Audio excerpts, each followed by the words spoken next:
Hai YouTubers! Seperti yang kita ketahui bersama bahwa sekitar 70% permukaan bumi ditutupi oleh perairan yang sangat luas. Meskipun lautan merupakan bagian terbesar dari planet ini, namun manusia baru berhasil mengeksplorasi lautan hanya 5%-nya saja. Di balik luas dan dalamnya lautan, sebagian besar masih tertutup oleh misteri. Meski lautan yang dieksplorasi masih sangat sedikit, para peneliti telah menemukan banyak hal menakjubkan di bawah laut. Dari semua penemuan yang berhasil diungkap, ada beberapa penemuan di bawah laut yang terbilang cukup fenomenal.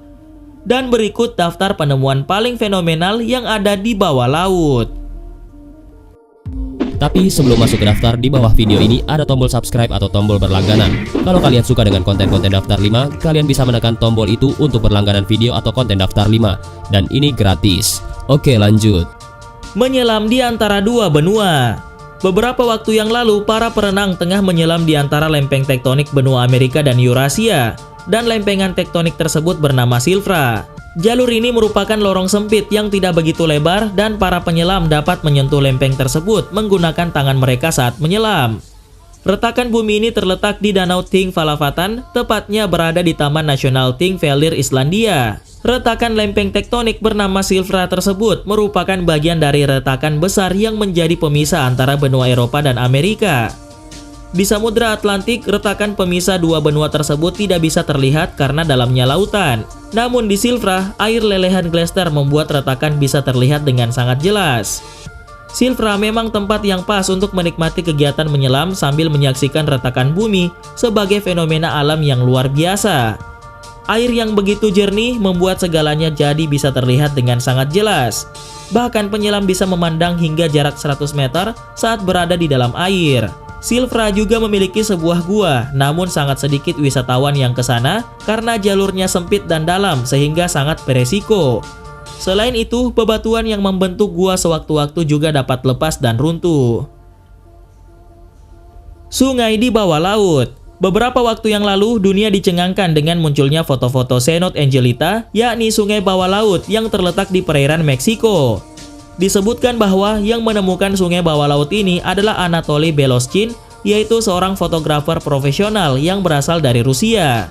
Dan Cenote Angelita merupakan penemuannya yang mencengangkan saat mengeksplor bawah laut Meksiko untuk kepentingan pemotretan. Seiring dengan munculnya fenomena sungai bawah laut tersebut, kini bermunculan berbagai analisa yang mencoba menjawab keheranan dari banyak orang. Faktanya sungai merupakan jalan menuju lautan, jadi teorinya adalah akan ada bagian dari lautan yang mempertemukan antara air tawar dan air asin. Di daratan sendiri kita menyebutnya dengan muara dan di dalam laut kita menyebutnya sebagai underwater river. Konon, underwater river ini merupakan ilusi singkat yang mengacu pada fenomena yang dikenal dengan nama halocline.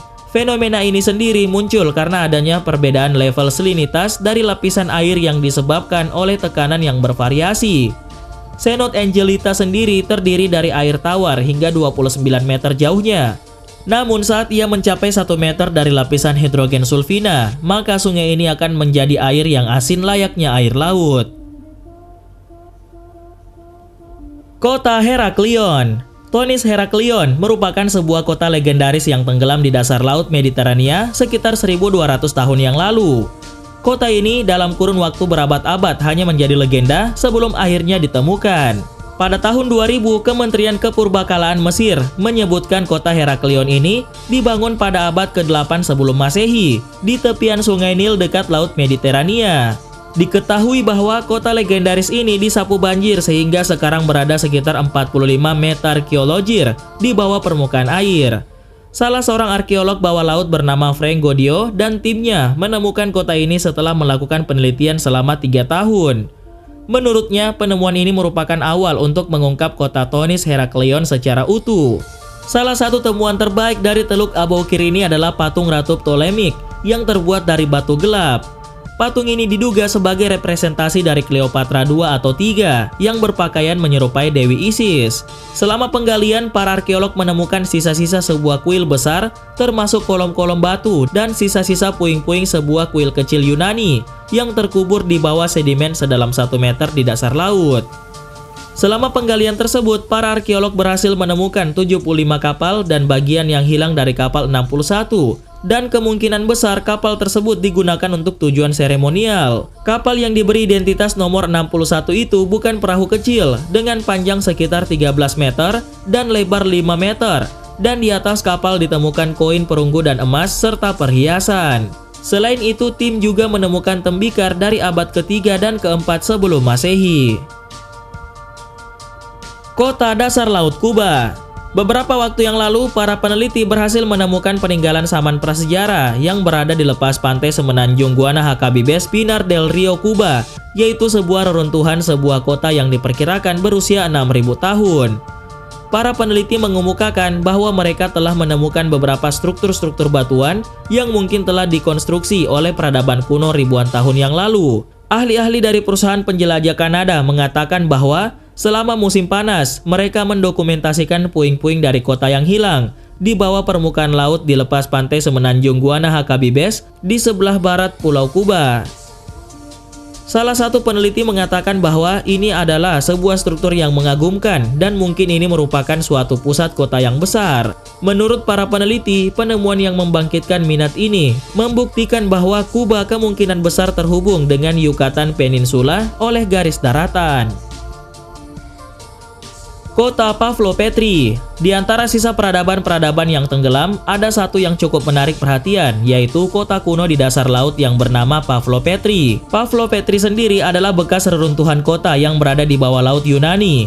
Kota ini memiliki peradaban di masa Mycenaean, yaitu sekitar tahun 1680 sampai 1180 sebelum Masehi. Pavlopetri sendiri terletak pada kedalaman 4 meter di bawah laut. Lokasi ini sangat strategis karena pada masa lalunya menjadi tempat lalu lintas pulau Kreta, Mediterania Timur, Mediterania Barat, pedalaman Lakonia, dan daratan Vatika. Dari tahun 2011 hingga 2013, 15 orang melakukan penyelaman ke dasar lautan.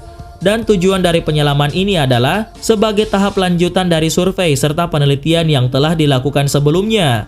Dalam penyelaman tersebut, sebuah tembikar ditemukan dan diduga berasal dari zaman akhir Neolitik atau tahun 3500 sebelum Masehi. Pada penyelaman itu juga ditemukan makam batu persegi panjang di dalam reruntuhan dinding rumah. Penemuan-penemuan tersebut menunjukkan bahwa peradaban di kota Pavlopetri mengalami perkembangan yang sangat pesat hingga pertengahan periode perunggu. Namun tidak diketahui di mana dan bagaimana peradaban tersebut dapat menghilang. Bimini Road. Jalan Bimini adalah formasi batu berbentuk persegi yang berada di dasar laut dan lokasinya terletak di dekat Bimini di Kepulauan Bahama. Banyak orang berpendapat bahwa jalan setapak tersebut dibuat oleh alam, namun penataan batu dari jalanan tersebut menimbulkan pertanyaan karena terlalu rapi. Beberapa ahli menduga bahwa jalanan tersebut adalah bagian dari kota Atlantis, seperti yang ditulis oleh Plato beberapa abad silam. Tapi hingga hari ini belum ada bukti tambahan mengenai keberadaan dari kota yang hilang tersebut. Dan hingga kini jalan Bimini masih menjadi sebuah pertanyaan yang belum terungkap. Apakah jalan tersebut dibuat oleh alam atau oleh manusia? Selain itu, Bimini Road sendiri masih banyak diliputi kontroversi. Bagi orang-orang yang percaya bahwa Atlantis benar-benar eksis, mereka beranggapan bahwa jalanan ini dulunya merupakan sebuah jalan raya kuno. Ada pula yang menganggap bahwa jalan ini adalah reruntuhan dari sebuah tembok bangunan dari peradaban tersebut. Atlantis sendiri adalah sebuah benua yang hilang, rumah pertama peradaban, tanah terang dan keemasan yang hancur oleh serangkaian gempa bumi yang berkekuatan besar. Namun di dalam hampir semua ensiklopedia, Atlantis tak lebih dari sebuah dongeng dan tidak pernah dirujukkan ke dalam catatan sejarah manapun. Piramida Yonaguni, Jepang. Monumen Yonaguni adalah formasi bebatuan yang terdapat di dasar laut di lepas pantai Yonaguni, ujung selatan Kepulauan Ryukyu, Jepang. Ada beberapa perdebatan tentang situs yang menyerupai piramida tersebut. Ada yang beranggapan bahwa situs tersebut merupakan sebuah formasi batuan yang dibuat oleh alam, bebatuan alami yang telah dimodifikasi, atau merupakan buatan manusia seutuhnya pada zaman dahulu. Formasi persegi panjang raksasa tersebut memiliki sudut 90 derajat yang sempurna dan ada bagian dinding yang lurus berbentuk mirip tangga serta kolom. Sebagian orang menduga bahwa struktur dari bangunan tersebut adalah akibat dari gempa dahsyat yang terjadi 2000 sampai 3000 tahun lalu. Seorang ahli geologi kelautan bernama Masaki Kimura sudah menyelami lokasi Yonaguni selama lebih dari 100 kali dalam kurun waktu 20 tahun untuk pemetaannya. ia dan timnya menemukan formasi lengkungan besar, sejumlah bangunan yang diduga kuil, pahatan, paving jalan, dan struktur mirip piramida yang panjangnya mencapai 76 meter. Sejauh ini, ia dan timnya telah mengidentifikasi 10 struktur Yonaguni dan 5 struktur lain yang terkait di Pulau Okinawa, yang mencangkup area 300 meter kali 150 meter.